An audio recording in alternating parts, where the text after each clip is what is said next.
धन्यवाद।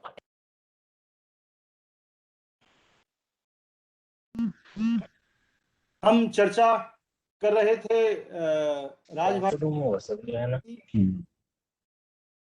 राजभाषा संकल्प में मैंने आपको बताया था कि 4 मदें हैं, तो तीसरी जो मद थी उसमें 3 लैंग्वेज फॉर्मूला की बात थी, और चौथी मद में एक आ गया था कि जब भी कभी सरकारी कर्मचारियों की भर्ती होगी उसमें परीक्षा का माध्यम हिंदी और अंग्रेजी दोनों रहेंगे, तो वो व्यवस्था भी लागू की गई है। उसके अलावा ये भी कहा गया है उसमें कि मीडियम तो रहेगा ही रहेगा दोनों, उसमें जो लैंग्वेज का क्वेश्चन पेपर आता है यानी कि अंग्रेजी का जो भाषा का जो प्रश्न पत्र है उसमें भी विकल्प दिया जाना चाहिए। कंप्लीट हो गया।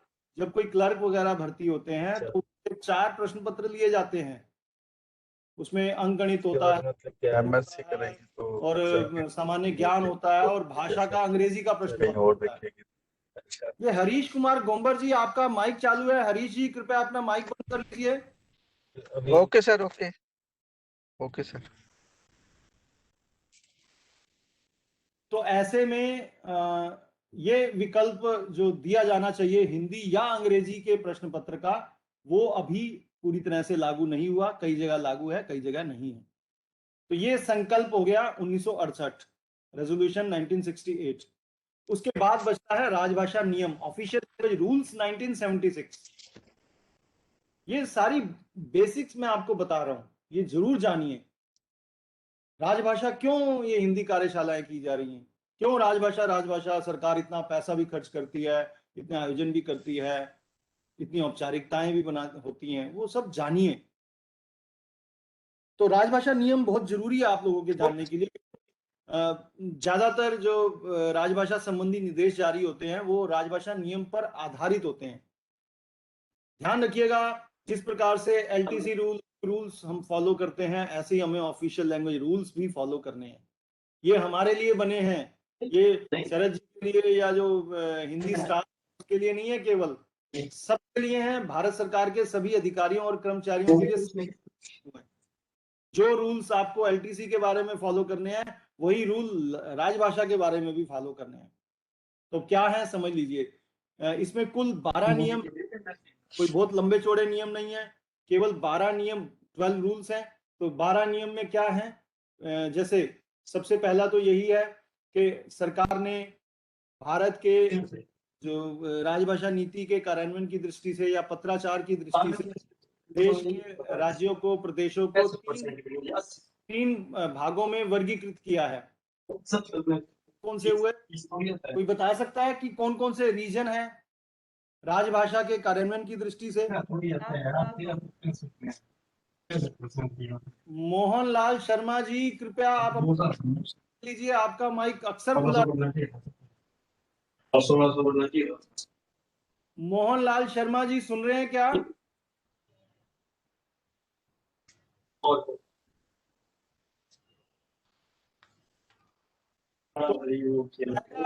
जो 3 रीजन बनाए गए हैं,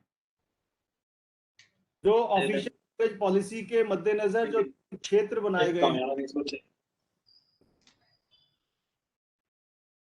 उसके तहत जो राजभाषा के जो 3 क्षेत्र हैं वो बताइए कौन कौन से हैं, कोई जानता है आप में से? सेक्शन ए, बी एंड सी। जी बताएं।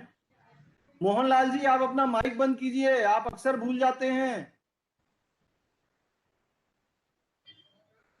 थोड़ा जिम्मेदारी से इसमें भाग लीजिए, इसी में हमारा समय बीत जाएगा बताने में, समझाने में, तो विषय पर हम कब आएंगे? जी मैडम बताएं। सेक्शन ए, बी एंड सी। आपकी ऑडिबल नहीं है, your voice is not Audible, please थोड़ा ऊपर ऊंचा कहिए। सेक्शन ए, बी एंड सी। हाँ, एक्सप्लेन एबीसी, क्या है एबीसी बताइए, सबको बताइए। A means purely Hindi speaking states. Yes.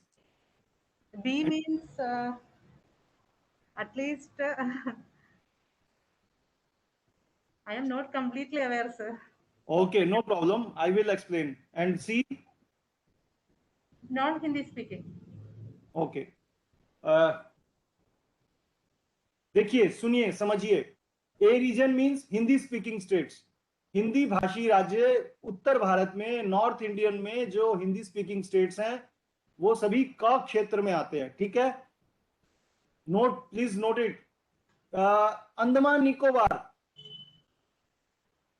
Andaman Nicobar extreme south, वो भी ए रीजन में आता है। ओके, फिर B region, surrounding areas of Hindi speaking states, B range. Punjab, Chandigarh, Gujarat, Dadra Nagar Haveli, Daman Diu, ये बी रीजन में है। खा क्षेत्र में बी रीजन में, और सी रीजन में other than these two categories, यानी कि जो इन दोनों में नहीं है, जो बच गए, remaining all are in C region, means southern India and eastern India. Clear? Yes, sir. तो ए बी सी, क ख और ग क्षेत्र हमें पता होना चाहिए भाषा दृष्टि से कौन कौन से हैं। अब सरकार ने क्या किया, उनके लिए percentage of correspondence have decided.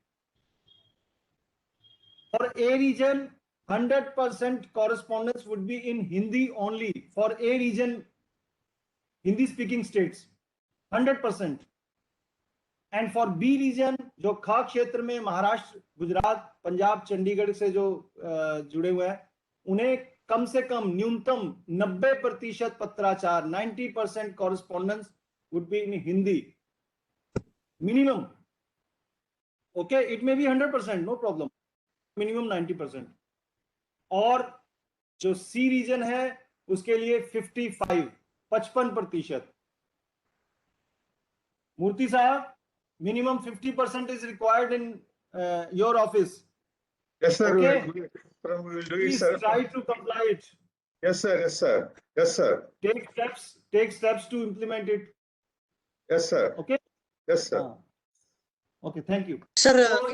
तो बी रीजन में रिपीट करेंगे कितना परसेंट? हाँ, खा क्षेत्र में 90%, 90%।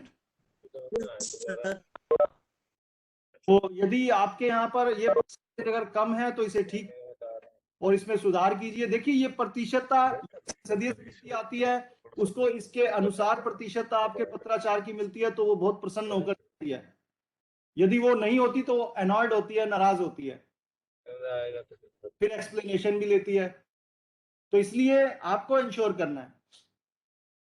ठीक है, तो ये जो कैटेगराइजेशन है एबीसी और परसेंटेज है, ये as per official language rules होता है।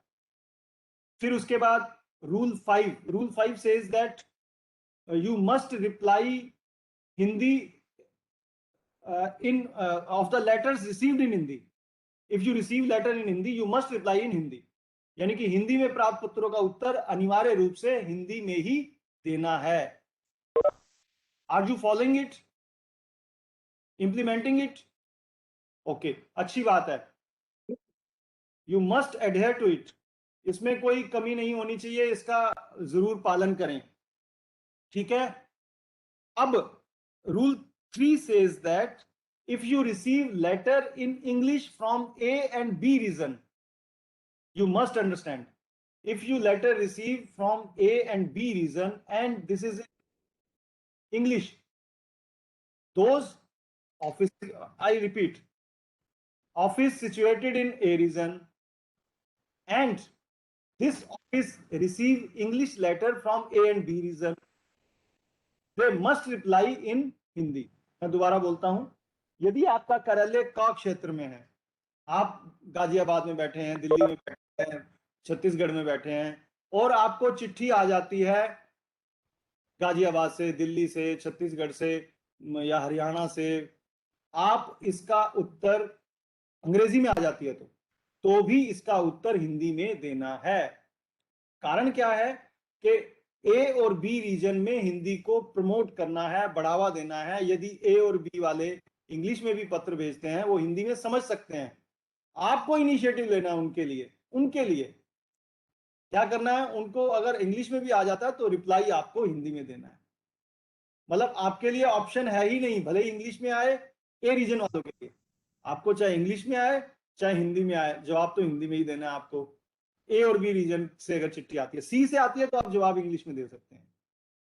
ठीक है, एक और बात, अभी एक बात कही थी signature,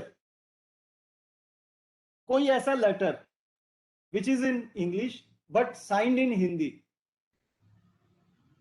please note, letter received in English but signed in Hindi, you must reply in Hindi. इसका अर्थ क्या है कि वो ड्राफ्टिंग इंग्लिश में हुई, परंतु जो साइनिंग पर्सन है ही नोज हिंदी, वो हिंदी जानता है, इस आप इसका उत्तर हिंदी में ही देंगे। ठीक हो गया? तो अंग्रेजी में प्राप्त पत्र जिसमें हस्ताक्षर हिंदी में हो उसे भी आप हिंदी का पत्र ट्रीट करेंगे, but this is not applicable when you sign in Hindi and draft in English. ये हिंदी का पत्र नहीं माना जाएगा, it would be count in correspondence. I repeat, अगर आप कहते हैं कि मैं हिंदी में अंग्रेजी में पत्र बनाता हूं, if you prepare a letter in English and sign in Hindi, it would not be counted in Hindi correspondence. दूसरे शब्दों में कह सकते हैं इशूइंग लेवल पर आप इसे का ही ट्रीट करेंगे if you sign in Hindi but draft in English. Receiving end पर if you receive such kind of letter you will treat it as Hindi letter. Got it? अगर कोई प्रॉब्लम है तो मैं तो ये इस प्रकार के नियम हमें ध्यान रखने। इसके नियम 8 और 9 में एक और चीज कही गई है कि प्रत्येक सरकारी कर्मचारी को हिंदी का कार्य साधक ज्ञान लेना है, उसकी मैं चर्चा कर चुका हूं। Every government employ must have working knowledge of Hindi. Working knowledge means Hindi knowledge up to the level of or equivalent to the level of 10th level Hindi, 10th standard Hindi. Okay, जो 10वीं तक की हिंदी है उसके समकक्ष हिंदी का ज्ञान होना अनिवार्य है। तो इसके लिए ट्रेनिंग दी जाती है, वो अलग कक्षाएं चलती हैं। और इसमें प्रोफिशिएंट लोग भी होते हैं हिंदी में प्रोफिशिएंट। हिंदी में प्रोफिशिएंट किसे माना जाता है? जिन्होंने मैट्रिक तक हिंदी मीडियम से पढ़ा हो, those who have studied in Hindi medium up to matric level, medium. Okay, or the person who studied a Hindi subject up to graduation level, they are also treated as proficient in Hindi। और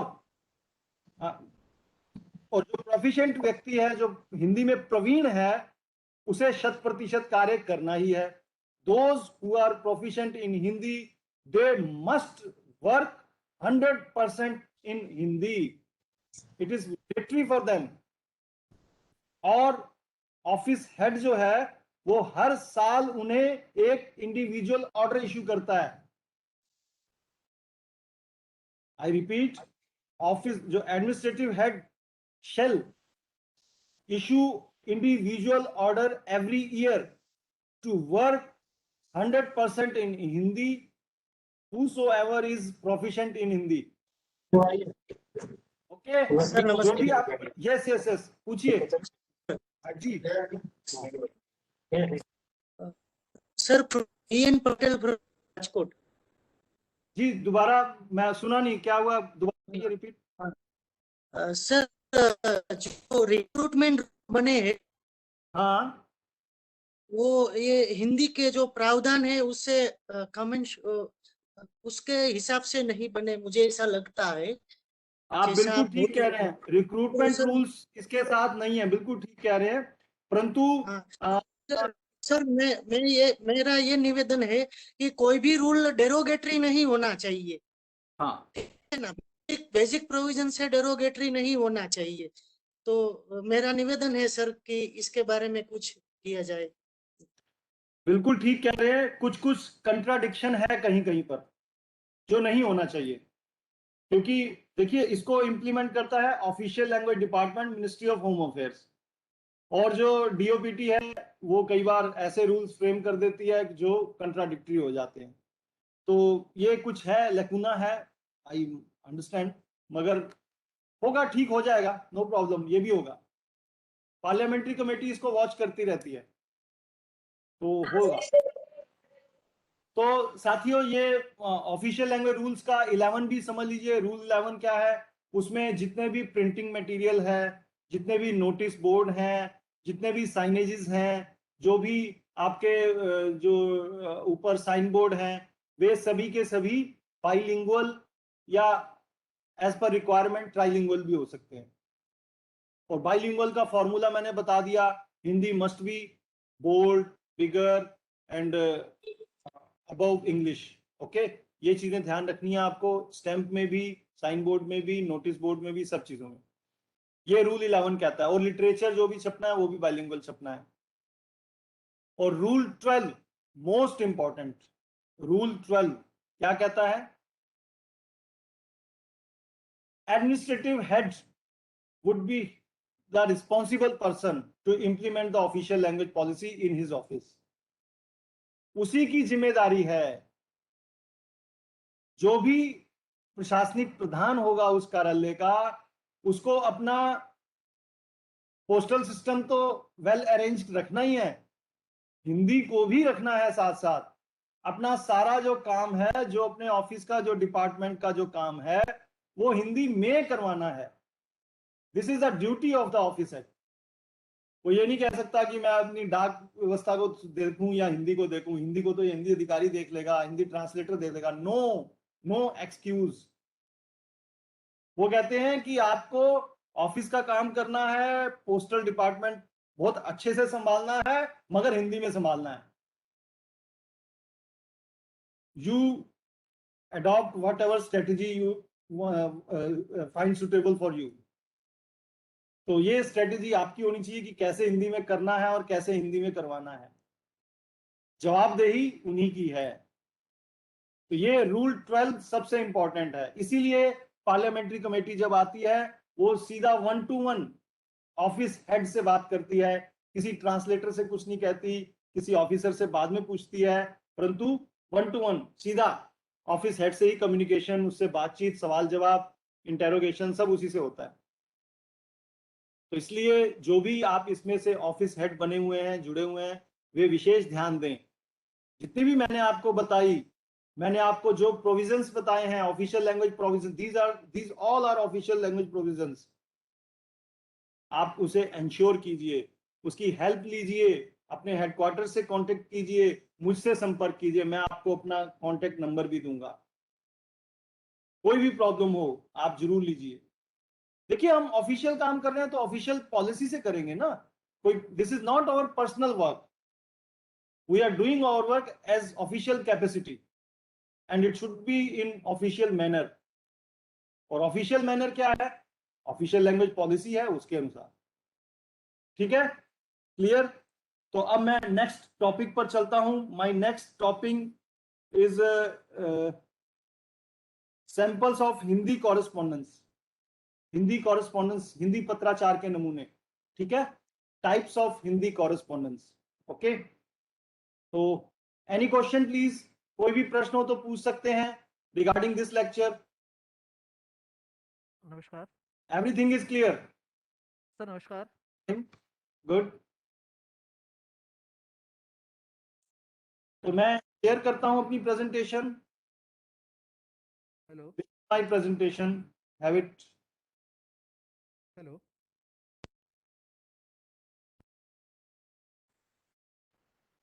तो ये कार्यालय ज्ञापन, office memorandum, आप सभी से बात हुई, आपने कहा कि ऑफिस मेमोरेंडम। तो कार्यालय ज्ञापन क्या होता है पहले समझ लीजिए। भारत सरकार के परस्पर पत्र व्यवहार के लिए पत्राचार के रूप में सरकारी पत्र का व्यवहार न करके कार्यालय ज्ञापन का प्रयोग प्रचलित है। अब देखिए, ऑफिस मेमोरेंडम की डेफिनेशन आप लोग वर्षों से प्रयोग करते आ रहे होंगे, परंतु ध्यान नहीं दिया होगा आपने कभी। इसका प्रयोग अधीनस्थ कार्यालय तथा सरकारों आदि के साथ पत्र व्यवहार में नहीं होता। भारत सरकार में परस्पर पत्र व्यवहार के लिए होता है कार्यालय ज्ञापन। इनमें संबोधन, स्वनिर्देश आदि का प्रयोग नहीं होता। नीचे दाईं ओर प्रेषक का नाम, पदनाम और हस्ताक्षर होते हैं।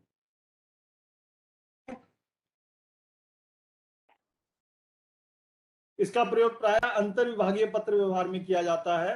आप लोग ऑफिस मेमोरेंडम यूज करते हैं क्या अपने ऑफिस में? बताइए,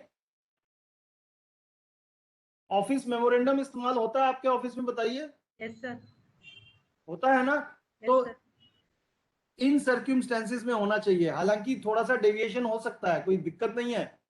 कई बार हम एकदम, ये मैं जो आपको बता रहा हूं स्टैंडर्ड ऑफिस प्रोसीजर के तहत बता रहा हूं, ऑफिस मैनुअल जो है ये उसके अनुसार बता रहा हूं, जो केंद्र सरकार के मंत्रालयों में होता है उसके अनुसार बता रहा हूं। आपके यहां पर थोड़ा सा डेविएशन हो सकता है, होता है, हमारे कार्यालय में भी होता है। तो ये आपने पढ़ लिया होगा कार्यालय ज्ञापन। मतलब सबऑर्डिनेट ऑफिसेज में जनरली इसे नहीं भेजा जाता, बस मोटी सी बात। अपने डिपार्टमेंट के जो दूसरे होते हैं उनमें आपस में म्यूचुअल कॉरेस्पॉन्डेंस के लिए होता है। तो उसका फॉर्मेट देख लीजिए।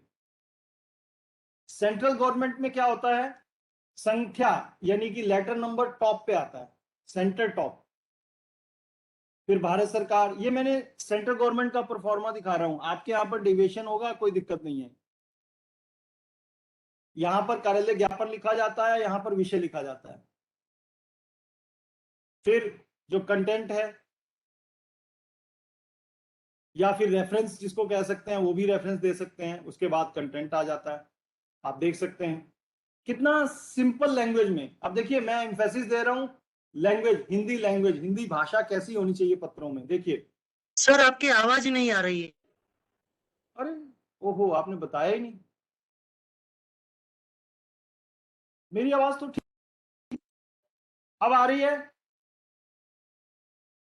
नहीं आ रही? सुन रहे हैं सर? ठीक तो है? सर सुन रहे हैं सर? हाँ, हाँ, आप अपना चेक कीजिए। आवाज तो आ रही है सर। ठीक है, फिर धन्यवाद। आप अपने आप को डिस्कनेक्ट करके दोबारा जुड़िए, हो सकता है आपके सिस्टम में कोई गड़बड़ आ गई हो।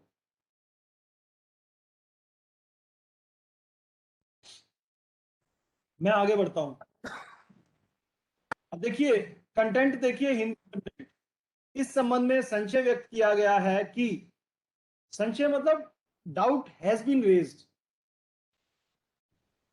तो क्या है के उपबंध, उपबंध मतलब provisions, provisions of the so and so लागू होंगे या नहीं होंगे स्पष्ट किया जाता है। इट इज क्लैरिफाइड दैट, फिर आगे आप बात लिख लीजिए अपनी। मतलब हिंदी के वाक्यों को देखिएगा आप, आगे जितने भी नमूने दिखा रहा हूं उसमें हिंदी के वाक्यों पर जोर दे रहा हूं। कितने सरल शब्दों में, सरल वाक्यों में आप अपनी बात को कम्युनिकेट कर सकते हैं, उस पर मैं इंफेसिस दे रहा हूं। नीचे सेवा में यानी कि 2 हो जाएगा, फिर नीचे सिग्नेचर वाला ब्लॉक हो जाएगा। ठीक है, ये देखिए एक और सैंपल देखिए। ऊपर लेटर नंबर, फिर भारत सरकार, क ख ग, कार्यालय ज्ञापन। ये दिल्ली में परिवहन की समस्या को देखते हुए सभी सचिवों की गत रविवार को हुई बैठक में यह निर्णय लिया गया। इट हैज बीन डिसाइडेड, यदि सचिवालय के कार्यालयों का दैनिक कार्य समय 10 बजे प्रातः के स्थान पर 9 बजे से कर दिया जाए। They are asking about changing of office time so that traffic managed, उसके बारे में बात कर रहे हैं। जो अपने कार्यालयों से पहुंचते हैं कुछ देर बाद बस पकड़ेंगे वगैरह वगैरह, आप देख सकते हैं। तो ये इस प्रकार से जो कंटेंट है आप देखिए बिल्कुल सरल है। नीचे देखिए, अतः इसकी सूचना सभी को मास पूर्व दी जा रही है। We are informing that, informing you before month, ताकि वे अपने भावी कार्यक्रमों को तथा ड्यूटी चार्टों को जहां जहां आवश्यक हो उक्त समय परिवर्तन को ध्यान में रखकर बना सकें। So that they schedule their changing, जो whatever changes have been made they can schedule. तो ये देखिए इस प्रकार से, ये मुख्य सचिव भारत सरकार सेवा में, ये फॉर्मेट है। आपके यहाँ भी यही फॉर्मेट होगा। मेमोरेंडम क्या होता है? ज्ञापन। आकार प्रकार की दृष्टि से ज्ञापन और कार्यालय ज्ञापन में कोई अंतर नहीं होता, इसमें भेद केवल कार्य क्षेत्र का है। जहां कार्यालय ज्ञापन मंत्रालयों के बीच आपसी पत्र व्यवहार में प्रयोग होता है, वहीं दूसरी ओर ज्ञापन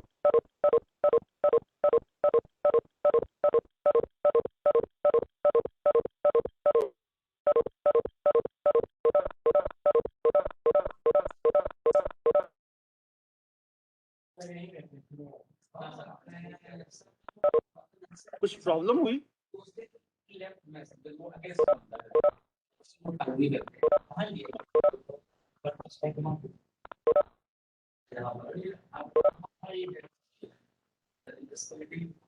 कुछ समस्या हुई?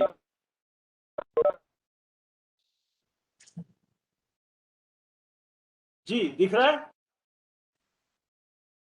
सुनाई दे रहा है? हाँ, सुनाई दे रहा है सर।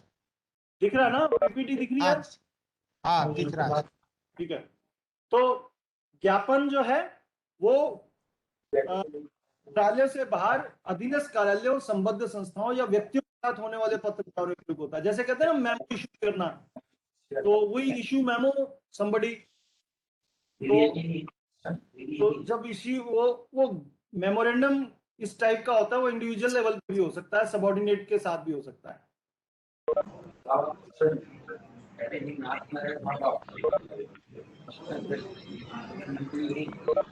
आप देख सकते हैं, पढ़ सकते हैं। अब देखिए ज्ञापन का फॉर्मेट भी वही ऑफिस मेमोरेंडम सही है। ऊपर नंबर हो गया, फाइल नंबर या जो भी लेटर नंबर है, फिर देखिए वो उनके दिनांक के आवेदन पत्र तथा इस हेतु पर हिंदी क ख ग के पद पर निम्नलिखित शर्तों के अनुसार नियुक्त किया जाता है। मतलब से अपॉइंटमेंट रिलेटेड मेमोरेंडम है।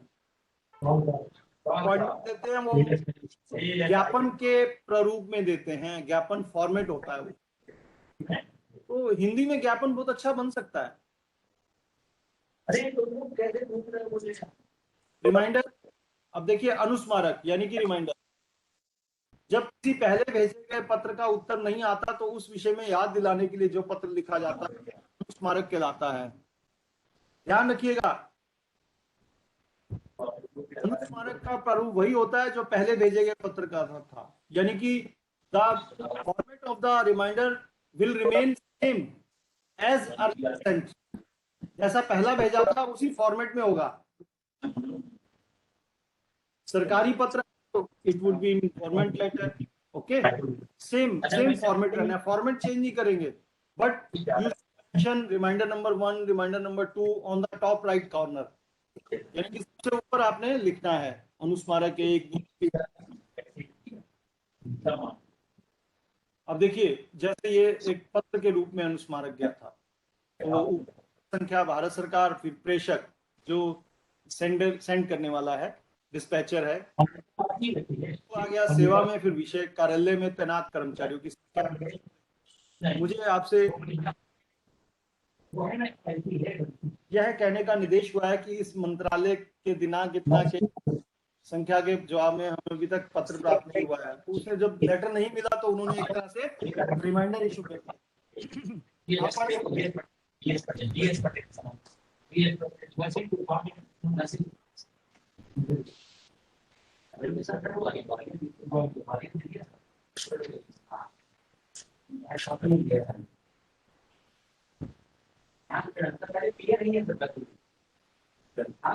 ये देखिए दूसरा एक रिमाइंडर देखिए, रिमाइंडर नंबर 2, जो भी रिपोर्ट या वो नहीं मिली उसके बारे में। हमारे दिनांक इतना के पत्र संख्या एवं इसी क्रम में प्रेषित समसंख्यक मतलब इवन नंबर रिमाइंडर दिनांक का अवलोकन करें। अवलोकन मतलब पेरियूज। हमें अभी तक उपयुक्त सामग्री प्राप्त नहीं हुई है, कृपया भेजें। देखिए आप लोग कोई भी अपनी प्रॉब्लम भी डिस्कस कर सकते हैं। कोई ऐसा स्टैंडर्ड लैंग्वेज, ऐसा फॉर्मेट इंग्लिश का जो आप प्रयोग कर रहे हैं अपने कार्यालयों में, हम उसकी यहाँ पर चर्चा कर सकते हैं। मैं उसका हिंदी अनुवाद आपको बता दूंगा। प्लीज आपसे निवेदन है कि आपकी ओर से भी कुछ ना कुछ ऐसी टिप्पणियां या कुछ ऐसे जो नमूने आप चर्चा करना चाहते हैं जरूर शेयर करें। आप लोग प्रश्न नहीं कर रहे। अर्ध सरकारी पत्र किसे कहते हैं तो बताएंगे आप? DME official letter. तो आप लोग डीओ जारी करते हैं क्या? हाँ बिल्कुल जारी करते हैं सर। हिंदी में कर रहे हैं कि अंग्रेजी में? सर अगर हिंदी में रहता है तो उसका रिप्लाई डीओ लेटर हिंदी में ही देते हैं, अगर अंग्रेजी में रहता है तो उसका रिप्लाई अंग्रेजी में ही देते हैं। देखिए, सामान्यतः डीओ लेटर रिप्लाई हमेशा नहीं होता। डीओ लेटर तो अपनी ओर से ओरिजिनेट होते हैं ज्यादातर। डीओ लेटर कब लिखा जाता है? देखिए, पहले इसका कारण समझिए। इसे लेकिन सर सरकारी DO letter, sir DO letter का कंप्लायंस बाय डीओ लेटर ही देना होता है, क्योंकि डीओ लेटर हाँ, बिल्कुल पर्सनली बिल्कुल देना होता है, हाँ, परंतु इंसान कई बार हम को उसे originate पर्सनली भी उसको करते हैं। देखना होता है। सर हाँ, तो आप इसको ध्यान से देख लीजिए पहले एक बार। आप हिंदी में ही कीजिए ज्यादा अच्छा। जब भी कभी ओरिजिनेट करें, देखो कंडीशनल नहीं होना चाहिए हिंदी में काम। कंडीशनल क्या हुआ? आपने कहा कि अगर हिंदी में आता है तो हम जवाब हिंदी में देते हैं, ये तो जबकि राजभाषा नियम 3 ने स्पष्ट कर दिया है कि अगर आपको क और ख क्षेत्र से अंग्रेजी में भी कोई पत्र प्राप्त हो तो उसका जवाब आप हिंदी में दीजिए। इसीलिए किया कि लोग कंडीशनल बना दिया था हिंदी को। वो कंडीशन हटाने के लिए सरकार ने नियम में कुछ उसको बदला है कि नहीं, आप क और ख क्षेत्र को तो हिंदी में ही भेजिए ना पत्र, भले ही वो अंग्रेजी में भेजते रहे। कहीं से तो शुरुआत हो। किसी एक ने अंग्रेजी में शुरू कर दिया, आपके पास आया, आपने तो कंडीशन रख दी, साहब ये तो अंग्रेजी में आया था, मैंने तो इसका उत्तर अंग्रेजी में दे दिया, तो यहां से भी शुरू नहीं हुआ। उस व्यक्ति ने पहले ही अंग्रेजी में भेजा था, वो फिर अंग्रेजी में भेजेगा, तो इंग्लिश में एक चेन साइकिल चलता रहेगा। उस साइकिल को ब्रेक करना है। उस साइकिल, उस चक्र को तोड़ने के लिए क्या कहा गया कि क क्षेत्र के कार्यालय यदि उन्हें क और ख से अंग्रेजी में कोई पत्र मिल जाए तो भी उसका जवाब आप हिंदी में दीजिए। उसकी वजह क्या बताइए कि क और ख क्षेत्र के लोग हिंदी समझ जाते हैं। हम ये मानकर चलते हैं कि हम उन्हें हिंदी में जब जवाब देंगे उन्हें हिंदी समझने में कोई कठिनाई नहीं होगी। सीधी सी बात है। तो आप केवल कंडीशन मत रखिए, आप अपनी तरफ से भी हिंदी में दे सकते हैं, और जो ओरिजिनेट करना है वो तो हिंदी में ही कीजिए। तो ठीक है ना? तो ये आपने पढ़ लिया सारा कुछ। महोदय के स्थान पर प्रिय या प्रियवर, भवदीय के स्थान पर आपका लिखा जाता है, और बाईं ओर प्राप्तकर्ता का पूरा नाम और पद लिख दिया जाता है। सेवा में नहीं आता इसमें। मतलब दिस इज इनफॉर्मल लेटर। इसमें पर्सनल टच होता है, आपके पर्सनल जो रेपर्ट है वो काम आता है। जो काम आप रूटीन में या फॉर्मेलिटी के अनुसार नहीं कर सकते उसको आप of the way personal relation से करवाते हैं, तो डीओ लेटर हम लिखते हैं। ये भी वही चीज है। इंडिविजुअल जो अटेंशन है वो अट्रैक्ट करने के लिए होता है। ठीक है? तो ये फॉर्मेट देखिए जरा ध्यान से। अगर आप इसमें कोई चूक कर रहे हैं तो उसमें सुधार कीजिए। तो सबसे पहले यहां पर आप भेज रहे हैं तो आपका नाम और पदनाम क ख ग संयुक्त निदेशक, और यहां पर आपके कार्यालय का नाम प्रिंटेड होगा। प्रिंटेड करवाते हैं या कंप्यूटर से निकाल सकते हैं, जैसे आपकी इच्छा हो। फिर आपने उसे एड्रेस करना है, तो जैसे प्रिय, प्रियश्री, प्रियवर, प्रिय बंधु, आदरणीय महोदय, माननीय बंधुवर, कुल नाम के साथ जी या साहब लिखते हैं, जैसे आदरणीय शर्मा जी, है ना, या आदरणीय वर्मा साहब, इस प्रकार से। और ये हस्तलिखित होना चाहिए, हैंड रिटन। ध्यान था आप लोगों को? ये चीजें आपको हाथ से लिखनी है, प्रिय वगैरह वाली।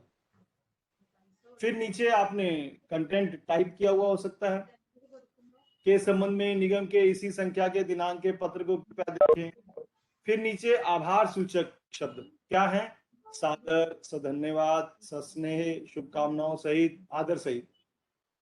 देखिए कितने अच्छे अच्छे शब्द हैं। लिखिएगा तो सादर सहित मत लिखिएगा, या तो लिखिएगा आदर सहित या लिखिएगा सादर। सादर इंग्लिश के लिए किस वर्ड के इक्विवेलेंट है बताइए? सादर इंग्लिश में क्या कहते हैं इसे? With regards.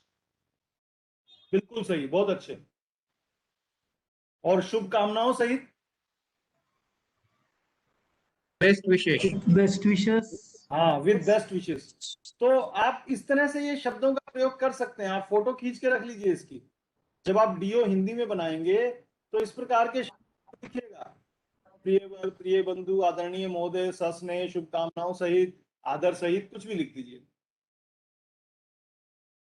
फिर नीचे अधोलेख या स्वनिर्देश के रूप में आपका शुभेच्छु, भवनिष्ठ। अब देखिए कितने अच्छे से शब्द हैं। शुभेच्छु, शुभ की इच्छा रखने वाला। भवनिष्ठ, भवतनिष्ठ, भवत मैंने आप, निष्ठ मैंने निष्ठा, आप में निष्ठा रखने वाला। हितैषी, हित की ऐषणा करने वाला। हितेच्छु, हित की इच्छा करने वाला। शुभ चिंतक, शुभ की चिंता करने वाला। कितने प्यारे शब्द हैं, अंग्रेजी में इतने अच्छे शब्द नहीं मिलेंगे आपको। तो इसमें वास्तव में पर्सनल टच दिखता है। फिर जब आप इस तरह के शब्दों को लिखते हैं तो पर्सनल टच उभर कर सामने आता है, फिर वो सही मायने में डीओ कहलाता है। फॉर्मेलिटी नहीं होनी चाहिए इसमें। और पत्र के अंत में बाईं ओर उसका नाम, जैसे श्री क ख ग क्षेत्रीय निदेशक। यहां पर आप सेवा में नहीं लिखेंगे, टू नहीं लिखते। अब देखिए ये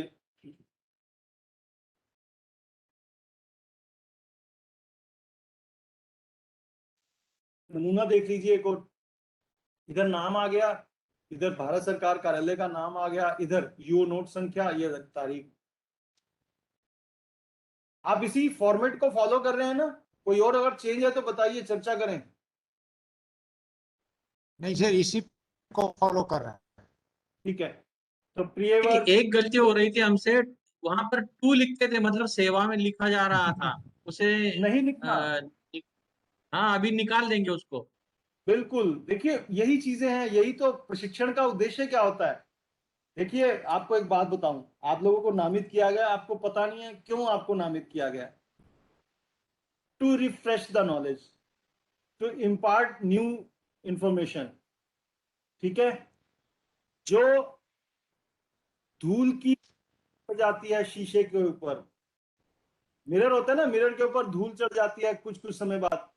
टू वाइप द डस्ट, जो भी उसके ऊपर इस प्रकार की ज्ञान के ऊपर जो परत चढ़ जाती है, उस परत को साफ करने के लिए, धूल की परत को साफ करने के लिए। और जो काम आप गलत तरीके से कर रहे हैं, जो काम आप टेढ़े तरीके से, लंबे तरीके से कर रहे हैं, उसका शॉर्टकट मेथड बताने के लिए, उसका सही मेथड बताने के लिए आप उस एंगल से बैठिए यहाँ पर कि अरे हाँ ये गलत हो रहा था, इसे हमें ठीक करना है, नोट कीजिए उसे। और अगर आपको इसमें कुछ अलग या नयापन या हटके दिख रहा है तो उसकी चर्चा कीजिए, पूछिए। आप लोग पूछ भी नहीं रहे ना तो थोड़ा लगता है, आप एक्टिव शो कीजिए। ठीक है,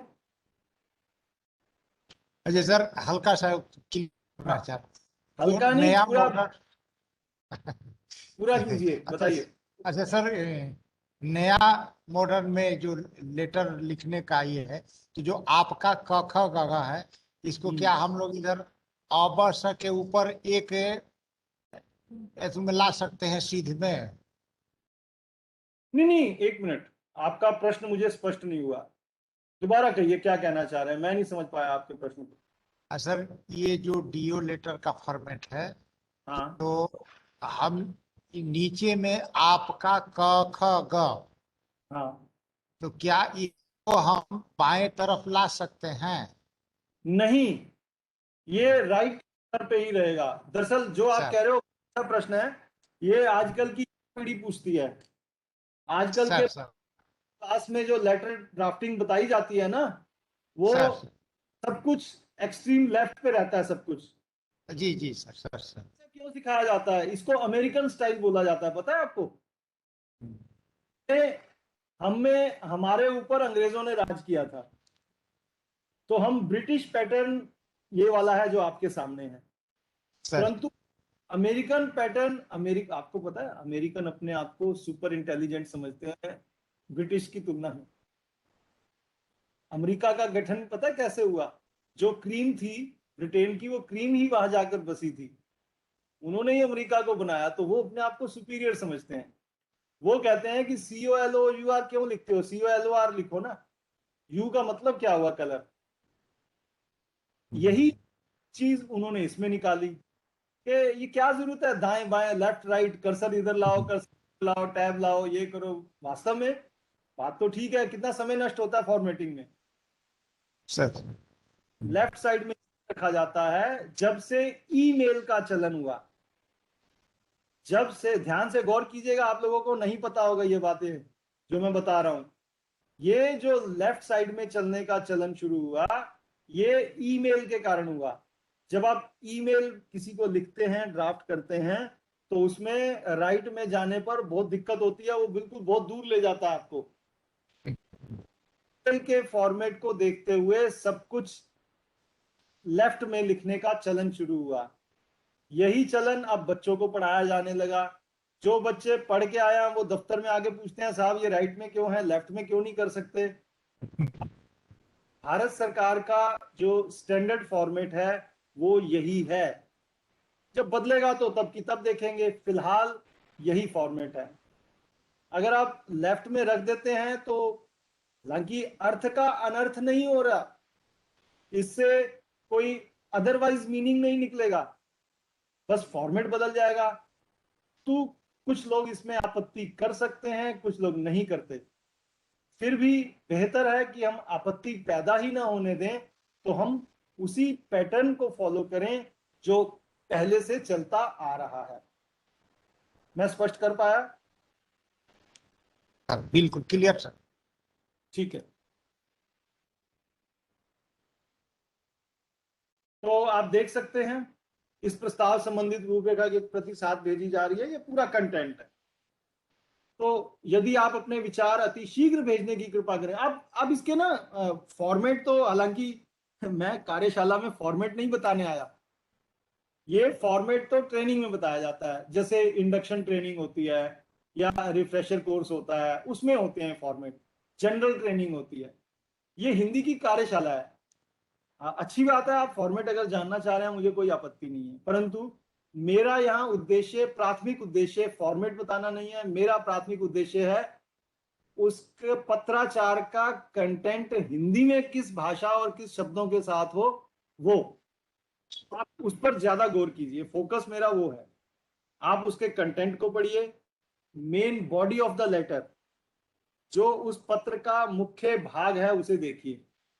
यदि आप अपने विचार शीघ्रातिशीघ्र भेजने की कृपा करें तो मैं आपका अति आभारी रहूंगा। मैं यह भी लिख देना उचित समझता हूं कि कितनी अच्छी शैली है। It would be appropriate to mention that. मैं यह भी लिख देना उचित समझता हूं कि मैं यथा समय इस योजना के मसौदे को औपचारिक रूप से विभागों में उनके विचार जानने के लिए भी परिचालित करना चाहता हूं। परिचालित मतलब टू सर्कुलेट। देखिए, एक मोटी बात बता दूं आपको, हिंदी में पत्राचार का सबसे मूल मंत्र अनुवाद पर आश्रित मत रहिए, ओरिजिनल नोटिंग ड्राफ्टिंग कीजिए। इसको कहते हैं मूल हिंदी टिप्पण आलेखन। आप ट्रांसलेट में मत जाइए। होता क्या है, आप हिंदी में सोचते हैं, उसे ट्रांसलेट करते हैं और हिंदी अंग्रेजी में पत्र बनाते हैं। फिर मैं कह रहा हूं कि नहीं हिंदी में जारी करना है, फिर आप वापस उसे हिंदी में ट्रांसलेट कराएंगे। तो एक थ्योरी होती है लॉस्ट इन ट्रांसलेशन, यानी कि जो चीजें अनुवाद में छूट जाती हैं उसे आप कैसे रिकवर करेंगे। आपने कुछ कहा, कहना कुछ चाहते थे और वो छूट गया। हमेशा अनुवाद में कुछ ना कुछ माइनस में होता है, कुछ ना कुछ घटता है, कुछ ना कुछ छूटता है, और कई बार कुछ गलत जुड़ भी जाता है। इसलिए अनुवाद कोई अच्छी बात नहीं है। This is not a good practice. आप ओरिजिनल हिंदी नोटिंग ड्राफ्टिंग कीजिए, जो आप सोच रहे हैं वही लिखिए। मैंने कहा जिस अंग्रेजी शब्द का हिंदी पर्याय नहीं पता, कोई बात नहीं, आप उसे देवनागरी में ही लिख कर काम चला सकते हैं, कोई आपत्ति नहीं। हिंदी में करना है मगर स्पेलिंग एरर के लिए चिंता नहीं, वर्तनी की त्रुटियों से घबराना नहीं। कोई गलती होती है तो सरकार कहती है कोई बात नहीं, बस अर्थ का अनर्थ ना हो, मीनिंगलेस ना हो जाए। It should be in order with meaningful content. ठीक है, तो इस चीज का बस ध्यान रखिए और हिंदी में आराम से काम कीजिए। कीजिए मतलब करवाना भी है। मैं ये नहीं कह रहा कि आप कहें जी कथुरिया जी ने बोला कि हम करें, हम आप करना मतलब करवाइए स्वयं भी, दोनों चीज शामिल। ये भी देख लीजिए, मैं आपका ध्यान इस कार्यालय के दिनांक की ओर दिलाना चाहता हूं। इसमें संबंधित व्यक्ति की पहचान और कार्य का मूल्यांकन खुद करवाएं। उसके बाद उसे मानपत्र एवं पुरस्कार देने की योजना की स्वीकृति कार्यालय से मांगी जाए। यह मंत्रालय इस योजना को क ख ग के अवसर पर मूर्त रूप देना चाहता है। अतः आप कृपया निजी स्तर पर इस निमित्त रुचि लेकर यथाशीघ्र स्वीकृति भिजवाने का कष्ट करें।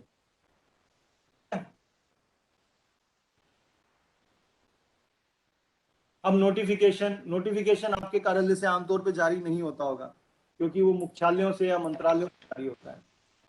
तो सरकारी अधिनियमों, नियमों और आदेशों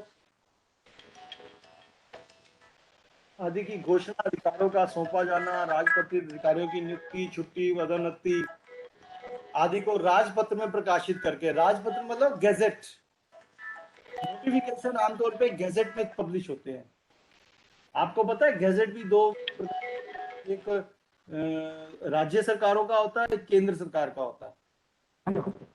तो गैजेट के हिसाब से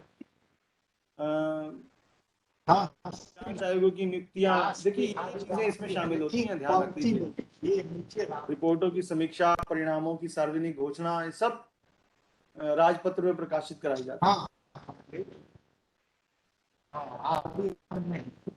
नियुक्तियां, तबादले, छुट्टी पर जाने की सूचना, ये सभी चीजें सूचना के रूप में प्रकाशित होंगी।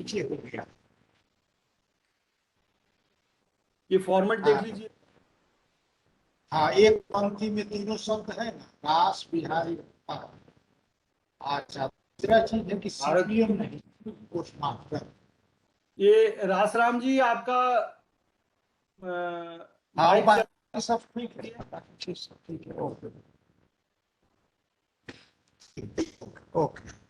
तो अधिसूचना में ये फॉर्मेट देख लीजिए। भारत के ओके में प्रकाशन इस प्रकार से लिखा जाता है, टू बी पब्लिश्ड इन हाँ, ठीक है। Of part 1 section 2 gadget of India, इस प्रकार से लिखा जाता है। फिर यहाँ अधिसूचना हेडिंग संख्या, श्री अवर विभाग के अवर सचिव को उसी विभाग में स्थानापन्न मतलब उप सचिव, deputy secretary has been appointed. यह नियुक्ति श्री के विभाग के स्थानांतरण होने के कारण खाली हुए स्थान पर की गई है। ठीक है, ये देखिए अधिसूचना में ये फिर सेवा में लिख सकते हैं। यहाँ पर सेवा सिर्फ डीओ लेटर में नहीं आता, ध्यान रखिएगा।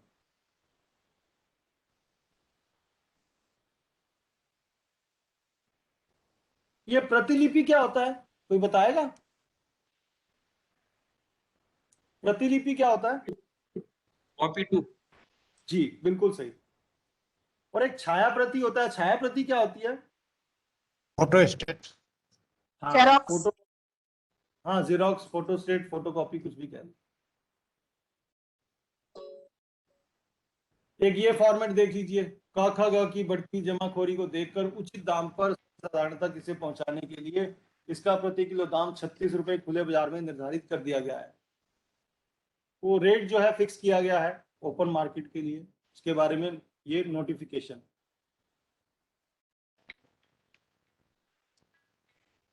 Office order,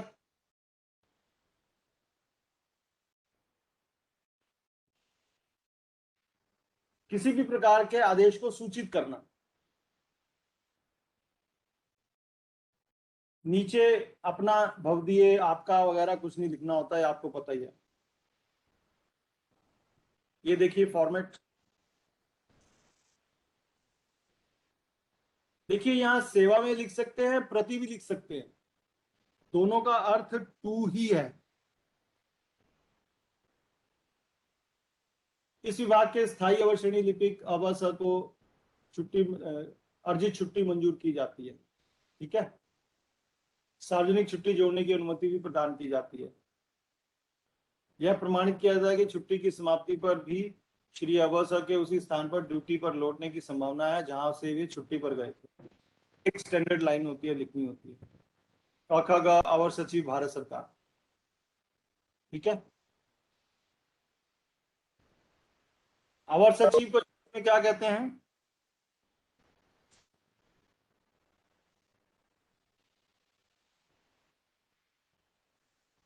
deputy secretary.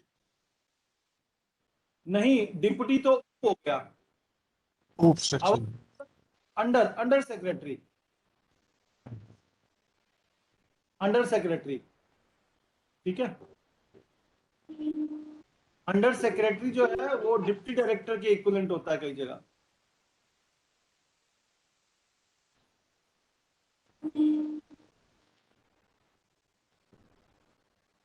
ये देखिए, वित्तीय शक्तियों के प्रत्यायोजन, प्रत्यायोजन मतलब डेलीगेशन की नियमावली के पढ़ते रहिए, आप खुद देखते रहिए। ये एक पढ़ बात आप पूछनी थी, एक सवाल पूछना था। जरूर पूछिए। डाक विभाग में दो ऐसे डेजिग्नेशन है, मतलब एक है सब पोस्ट मास्टर और डिप्टी पोस्ट मास्टर। सब पोस्ट मास्टर को लिखा जाता है उप डाकपाल, तो डिप्टी पोस्ट मास्टर को क्या लिखे? डिप्टी का मतलब ही उप होता है। ये कुछ अगर आप सजेशन दे सके विभाग को भी, या तो। बहुत अच्छा प्रश्न है। तो जो डिप्टी के लिए है उसके लिए हिंदी में क्या शब्द है?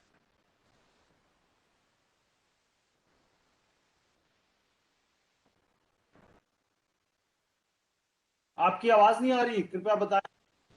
आपने सब के लिए तो बताया उप, और डिप्टी के लिए क्या है कोई बताए? आप में से किसी को पता होगा? हमें तो पता ही नहीं, हम वैसे ही मतलब लैंग्वेज में चल रहा है, डिप्टी ही बोलते हैं हर जगह पे। डिप्टी डिप्टी नहीं, ऐसे ही हो नहीं। गया। देखिए, आपने बड़ा अच्छा विषय छेड़ा है। मैं दूसरे प्रतिभागियों से पूछना चाह रहा हूं, अच्छी हिंदी की जानकारी है आप सभी की। आप ही कोई व्यक्ति बताए क्या आपने शब्द उसके लिए रखा है? हालांकि सबका अनुवाद भी उप होता है, डिप्टी का भी अनुवाद उप होता है, बहुत अच्छी बात कही उन्होंने, किंतु आपको पता होगा, कोई को जानता ही होगा, बताइए।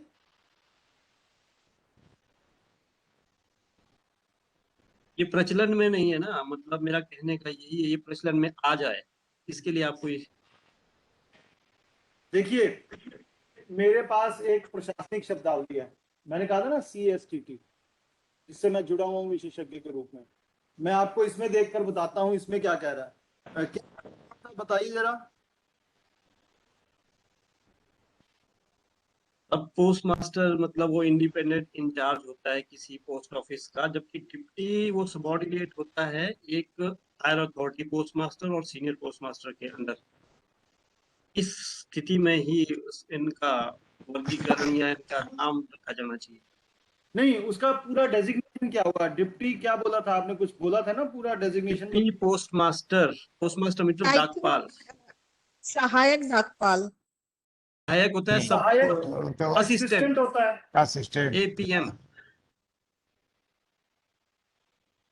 देखिए यार, Yes, sir. डिप्टी मास्टर के लिए तो नहीं है कोई शब्द, मतलब डिप्टी पोस्ट मास्टर डेजिग्नेशन दिया ही नहीं हुआ। यहाँ पर ना डेजिग्नेशन की लिस्ट दी हुई है। तो अगर तो इसमें होता ना सर, तब तो हम भी इसको देख के कर लेते, डाक विभाग एक कर मिनट लेता है एक मिनट implement। रुकिए, मिल गया। देखिए लिखा है डिप्टी सब पोस्ट मास्टर, ठीक है। उसके लिए लिखा है उप नायब डाकपाल। क्या? उप नायब, नायब, उप नायब डाकपाल। डिप्टी सब, क्योंकि डिप्टी भी है और सब भी है, दोनों चीजें होगी, ध्यान रखिए। आपने कहा सब पोस्ट मास्टर, सब पोस्ट मास्टर को आप क्या कहते हो? क्या बताया था? उप डाकपाल, है ना। अब कोई कहे और कि डिप्टी सब पोस्ट मास्टर, डिप्टी सब पोस्ट मास्टर भी होता होगा कुछ? नहीं, नहीं सर। पोस्ट नहीं मास्टर होता। होता है। There is no deputy sub postmaster. हाँ, है ना। नहीं नहीं होता है सर। नहीं होता। इनका प्रश्न नहीं होता। नहीं सर, इनका प्रश्न ये क्लियर करना है कि एक होता है सब पोस्ट मास्टर, दूसरा होता हाँ। है डिप्टी पोस्ट मास्टर। तो दोनों को अगर हिंदी करेंगे तो सब पोस्ट मास्टर को उप डाकपाल, तो डिप्टी पोस्ट मास्टर को क्या लिखेंगे? प्रश्न ये है मैं सर। समझ गया आपका। और उसमें स्थिति ये है कि अगर वो तो इंडिपेंडेंट इंचार्ज है, कोई टाउन है सोस का या बाहर के जो क्षेत्र हैं, लेकिन जो डिप्टी होता है उसका बॉस कोई और होता है, पोस्ट मास्टर, प्रवर डाकपाल या अब डाकपाल। सुन लीजिए, ये शब्दावली ने उसका समाधान दिया हुआ है। क्या समाधान है सुन लीजिए, सभी नोट कर लीजिए, और निश्चित रूप से आपके मुख्यालय में भी होगा, आपको जानकारी नहीं होगी। डिप्टी पोस्ट मास्टर का लिखिए उप डाकपाल, और सब पोस्ट मास्टर का लिखिए नायब डाकपाल। नायब, नायब शब्द सुना है? नायब सूबेदार होता है ना फौज में। हाँ, नायब तहसीलदार भी होता है, तहसीलदार से छोटा नायब तहसीलदार। जी जी जी, वो डिप्टी होता है, वो छोटा होता है। वो उसका वहाँ वो डिप्टी होता है, एक्चुअली ये है बात। लेकिन हमारे यहाँ जो टर्मिनोलॉजी है वो फिर डिफरेंट उसमें है कि नायब का मतलब है कि जो डिफरेंट प्लेस पे तहसीलदार के अंडर भी होता है और उसके बाहर भी होता है, तहसील हेडक्वार्टर और सब तहसील हेडक्वार्टर्स पे पोस्टेड। देखिए, अब मैंने कहा था कि हम इसका अनुसरण करते हैं, ठीक है। ये भारत सरकार की शब्दावली है पूरे देश के कार्यालयों में एक रूपता लाने के लिए। ये तो ये कह रहा है कि सबके लिए आप इस्तेमाल कीजिए, डिप्टी के लिए इस्तेमाल कीजिए। यदि आप इसका अनुसरण करते हैं तो ठीक, नहीं तो प्रत्येक सरकारी कार्यालय और विभाग अपने की शब्दावली प्रकाशित भी करते हैं, जारी करते हैं, स्टैंडर्ड बनाते हैं। आपने प्रश्न किया, मुझे बहुत अच्छा लगा। मैं आपसे निवेदन करूंगा कि इसके बारे में आप अपने मुख्यालय से भी संपर्क कीजिए। जो मुख्यालय में राजभाषा वाले तय करें वही आपके लिए मान्य होना चाहिए। जहां तक एक्चुअली वो मुख्यालय तो हमारा जैसे अलग अलग स्टेट में, अलग अलग सर्कल में अलग अलग मुख्यालय हैं, लेकिन ऑल ओवर इंडिया के लिए और पूरे भारतवर्ष के लिए जो एक समरूपता लाने वाली आप बात कह रहे हैं, वो तो फिर दिल्ली से ही या राजभाषा वालों से ही मतलब वो कंसल्ट करके करेंगे। संपर्क तो आपसे ही। मैं उन्हीं की बात कर रहा हूं। वहां सारा ऑफिशियल लैंग्वेज विंग होगा ना आपका, राजभाषा के वरिष्ठ अधिकारी भी होंगे, अनुवादक भी होंगे। वो अपनी, देखिए मेरा है कर्मचारी राज्य बीमा निगम, ESIC, employ state insurance corporation. हमने अपने विभाग में प्रयुक्त शब्दों की एक अलग से शब्दावली बनाई हुई है। वो शब्दावली हमने वेबसाइट पे किया है, वो शब्दावली हमने प्रिंटेड फॉर्मेट में पूरे देश में परिचालित की हुई है। निश्चित रूप से हो सकता है आपके विभाग ने भी कोई ऐसी शब्दावली बनाई हो। क्या कोई जानता है आप में से?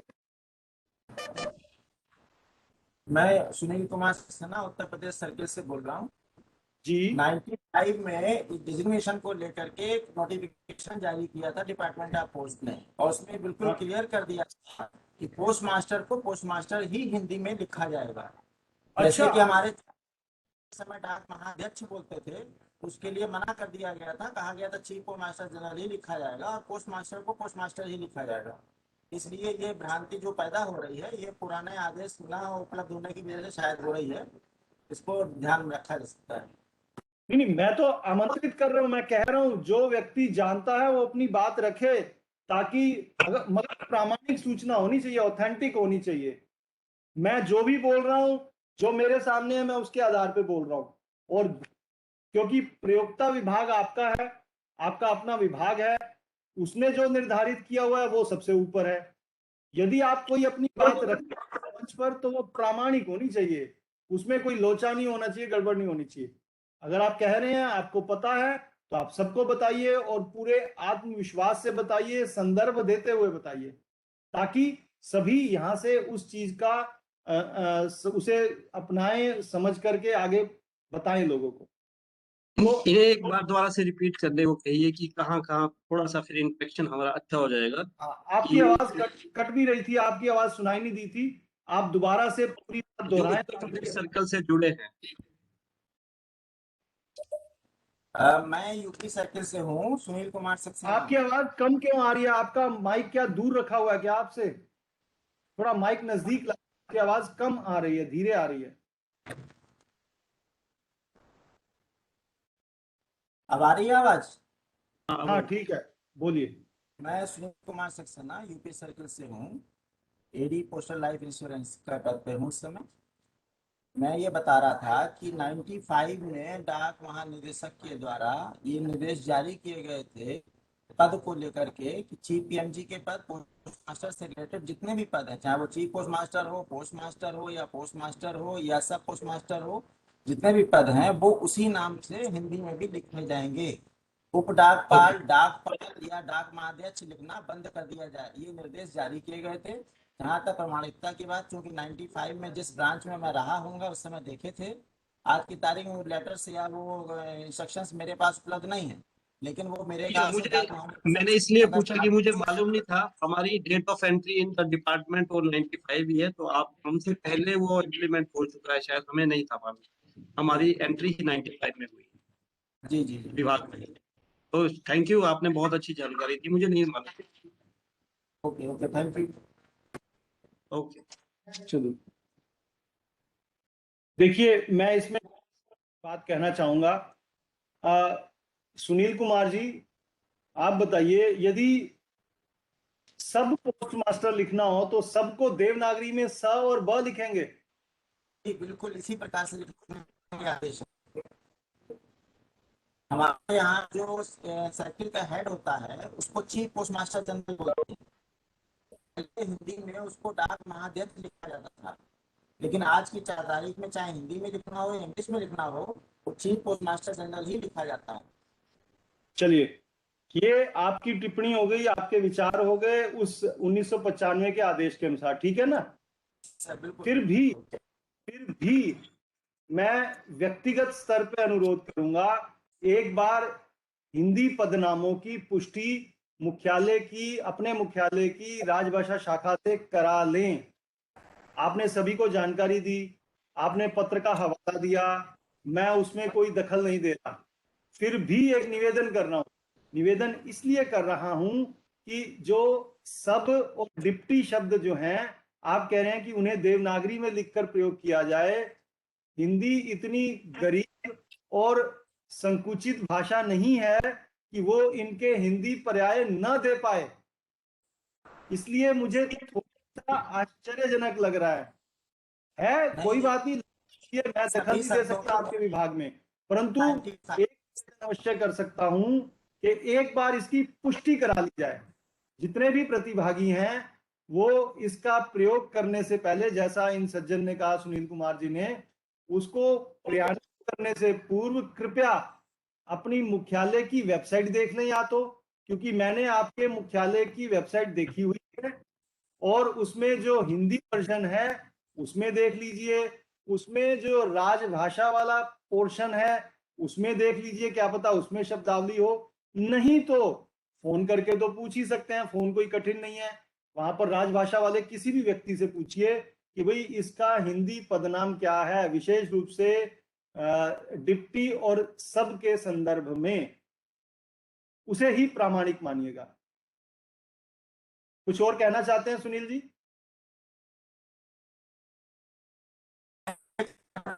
आप बता रहे पर्याय उपलब्ध नहीं है। पर्यायवाची शब्द पहले प्रयोग में किए जाते थे हमारे 95 से पहले, ये प्रचलन में थे। डिप्टी के लिए सर जो आपने बताया वैसे ही नायब पोस्ट मास्टर इस्तेमाल होता था, नायब डाकपाल का पद इस्तेमाल होता था, उप डाकपाल इस्तेमाल होता था, सहायक डाकपाल इस्तेमाल होता था, लेकिन 95 के बाद इन शब्दों को खत्म कर दिया गया, समाप्त कर दिया गया।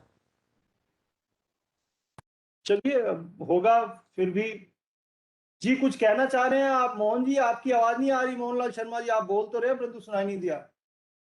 मैं इसमें ये जोड़ना चाहता हूँ सुनील कुमार जी, अगर सारी मतलब जो नाम नोमेनक्लेचर वो एक जैसा कर दिया, चीफ पोस्ट मास्टर जनरल, सब पोस्ट मास्टर, ठीक है, लेकिन अभी भी हमारे शाखा डाकपाल शब्द का प्रचलन है। हम चाहे चार्जशीट देते हैं, चाहे उनकी वो अपील को खारिज करते हैं, तो कभी भी ब्रांच पोस्ट मास्टर नहीं लिखते, शाखा डाकपाल ही लिखते हैं उसको। वो भी समरूपता नहीं है पूरे देश में, या हिंदी भाषी या जैसे भी आपको बोलो, क ख ग क्षेत्रों में। लेकिन वो क्यों लिखा जा रहा है? फिर अगर ऐसा ही है तो उसको भी ब्रांच पोस्ट मास्टर, देवनागरी में ब्रांच ही लिखना चाहिए, पोस्ट मास्टर, लेकिन उसको लिखा जाता है शाखा डाकपाल। तो सही कह रहे हैं, शाखा डाकपाल को जगहों पे लिखा जा रहा है, लेकिन उसको भी ब्रांच पोस्ट मास्टर ही लिखा जाना चाहिए। अब चूंकि आप बता के रूल्स हैं और वो रूल्स आज तमाम डाकघरों में या तमाम कार्यालयों में उपलब्ध भी नहीं है, इस कारण से उनके अभाव है, जानकारी का अभाव है और अपने अपने अनुसार लोग उसका प्रयोग कर रहे हैं।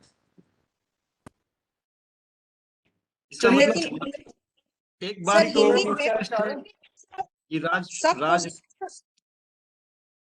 चलो बोलिए। सॉरी सर, हाँ हाँ, हिंदी बताइए। में सर जब सब पोस्ट मास्टर को लेटर एड्रेस किया जाता है सर, तो उसे उप डाकपाल ही लिखा जाता है। जब हिंदी में ड्राफ्टिंग की जाती है उसमें तो सब पोस्ट मास्टर नहीं लिखा जाता है सर। मैं तो आपकी बात से सहमत हूं, परंतु सुनील कुमार जी ने कुछ नई बात बोली है। मैंने इसीलिए कहा कि उसकी पुष्टि करा लीजिए। पुष्टि मतलब उसे कंफर्म करा लीजिए। जी जी, और हम ब्रांच किसी पोस्ट मास्टर को सिर्फ शाखा डाकपाल ही लिखा जाता है जब वो हिंदी में ड्राफ्ट किया जाता है सर। देखिए, सर, मैं आगे बढ़िए आपके सर। साथ हूं। मुझे आपकी बात ठीक लग रही है, परंतु सुनील कुमार जी दावे से कह रहे हैं कि नहीं, ऐसा आदेश जारी हुआ है। तो ऐसे में जब विवाद हो तो फिर क्या होता है कि आप स्वयं उसको कंफर्म कीजिए, इंश्योर कर लीजिए।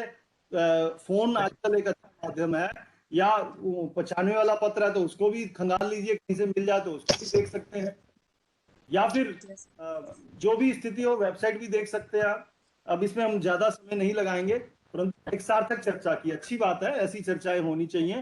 परंतु मैं इसको इंसिस्ट इसलिए कर रहा हूं, मैंने कहा ना, हिंदी इतनी दीनहीन भाषा नहीं है कि वो अपनी शब्दावली को विकसित न कर सके और बने हुए अच्छे शब्दों को बंद कर दे। ये भाषा के वजूद पर प्रश्न बन जाएगा। आप तो कुर्सी को कुर्सी कहना बंद करके चेयर ही कहना कर दें, बोलते तो हैं, लिखना शुरू कर देंगे कल को, तो कुर्सी का तो वजूद ही खत्म हो गया। देखिए, ये वजूद पर संकट का भी प्रश्न चिन्ह है। इसलिए मैं सुनील जी के साथ मैं नहीं खड़ा हो पा रहा, क्योंकि मुझे वो बात हजम नहीं हो रही। यहाँ तो लोग, हम नए शब्द गढ़ रहे हैं और यहाँ पर नए गढ़े हुए शब्द को खत्म होने की करने की बात आ रही है। होने को हो भी सकता है, असंभव नहीं है, ऐसा कई जगह होता है, पदनामों में बदल किया जाता है, परंतु आमतौर पे अंग्रेजी से हिंदी में बदल किया जाता है, ना कि हिंदी से वापस अंग्रेजी में। तो यहाँ उल्टी बात हो रही है, इसलिए मुझे थोड़ा सा संशय पैदा हो रहा है। तो पुष्टि करा लीजिए, कोई बात नहीं, ठीक है, हम आगे इसमें बढ़ते एक और चीज भी है, जैसे आप असिस्टेंट डायरेक्टर लिखते हैं या DDM PLI लिखते हैं, असिस्टेंट डायरेक्टर मतलब सहायक मतलब क्या बोलते हैं आप? निदेशक, सहायक निदेशक। निदेशक। और सभी पत्रावलियों में सहायक निदेशक ही लिखा जाता है, तो या हाँ, तो उसको भी असिस्टेंट डायरेक्टर ही कर दीजिए। नहीं हो उसके सकता, कभी नहीं होगा ऐसा। उसके लिए ऐसा कोई प्रतिबंध नहीं लगाया गया था। मैंने बोला जो पोस्ट मास्टर को डिजिग्नेट करने वाले पद थे उन्हीं की बात कर रहा हूँ बस केवल। अच्छा ठीक। तो आप देख वैसे तो लीजिएगा, हम पुष्टि कर लीजिएगा, ठीक है। चलिए, तो ये आदेश भी देख लीजिए। आदेश की भाषा राष्ट्रपति वित्त के प्रत्यायोजन यानी कि डेलीगेशन, तो उस संदर्भ में आदेश का फॉर्मेट है। परिपत्र, सर्कुलर देख लीजिए। देखिए कितना अच्छा शब्द है। तो जो परि मतलब होता है चारों ओर, ऐसा पत्र जो चारों ओर घूमे उसे परिपत्र कहते हैं। तो इसमें आप सर्कुलर तो इशू करते ही होंगे।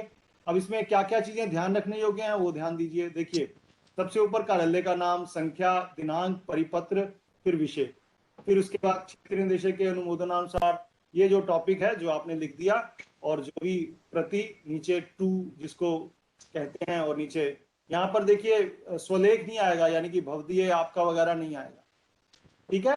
परिपत्र में कुछ लोग विषय नहीं लिखते, विषय जरूर लिखिए, उससे पता चल जाता है क्या टॉपिक है, क्या इसमें कंटेंट है। तो ये फॉर्मेट अगर आप फॉलो करते हैं, अनुसरण करते हैं तो ज्यादा अच्छा है, देख लीजिएगा। ये ऑर्डर की कॉपी आप देख चुके हैं, ये अभ्यास। साथियों, अगर आप होते, प्रत्यक्ष होते तो मैं अभ्यास भी कराता, आपसे लिखवाता और उसकी जांच भी करता और सब कुछ। मैं तो बड़े व्यवहारिक तौर पे इसको करता हूँ। तो आपने मेरे इस व्याख्यान को बड़े धैर्यपूर्वक सुना। आपके मन में अभी भी कोई शंका हो तो आप पूछ सकते हैं, पत्राचार से संबंधित, नोटिंग से संबंधित, ड्राफ्टिंग से संबंधित, कोई शब्दावली हो, कोई पैराग्राफ हो, कोई वाक्य हो, हम चर्चा कर सकते हैं। अन्यथा भोजन का समय हो रहा है, तो हम भोजन के बाद फिर से मिल सकते हैं। कोई प्रश्न है तो बताइए।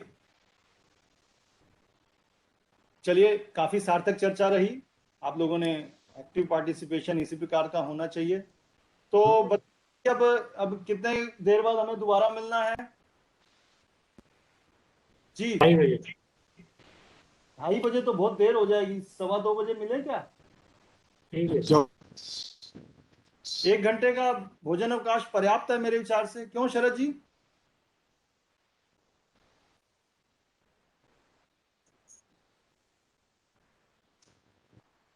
शरद जी, सर उसका शेड्यूल ही है 13:30 से 14:30।